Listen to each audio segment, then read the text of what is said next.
I'm Edie Lush, and I'm here at the World Economic Forum in Davos. I'm at the Hub Culture Pavilion. Really pleased to be joined by Simin Meydani. Thank you so much for coming along. You're welcome. My pleasure. So you run the Human Nutrition Research Center at Tufts University. Yes. And we're going to talk about the bacteria in our gut. Yes. Tell me about that.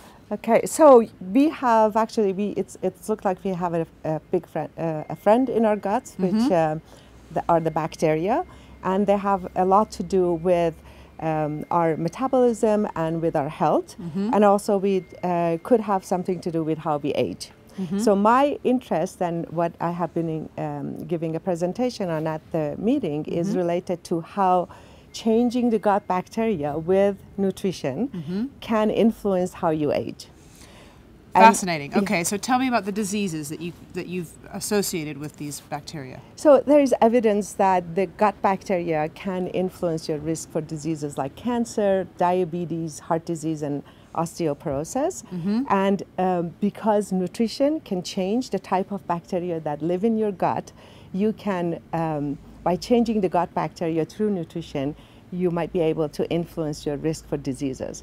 And the importance of that for the older population is that the older population, as you know, suffers from several different chronic diseases, but that doesn't have to be. You know, it's not like our only about 25% of our disease risk is predicted by genetics. I think that's fascinating. Yeah. Only 25%. Yes, yes, and people don't realize that, and there's a lot that we can do with changing our lifestyle, changing nutrition, physical activity, and some of the effect of nutrition and physical activity could be through changing the type of bacteria that live in our gut. Okay, so what should we be eating to influence the bacteria? So there are a lot of things that you can eat to influence the bacteria.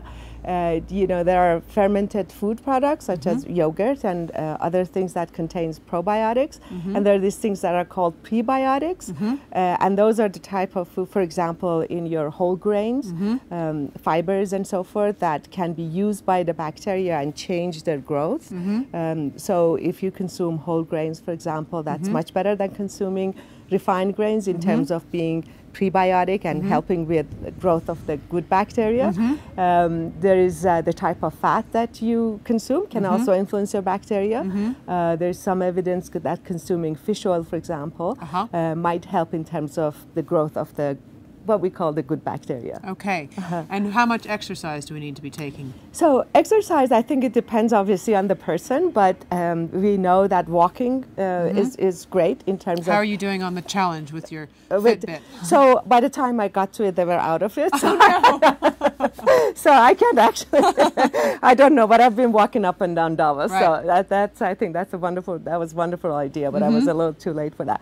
And then I think for older people, particularly resistant exercise, like, you know, weightlifting and so forth, in moderation for them, depending on their ability, is really very good. Absolutely fascinating speaking to you. Thank you so much for coming by the Hub Culture Pavilion. Yeah. Here in Davos, and I'm Edie Lush.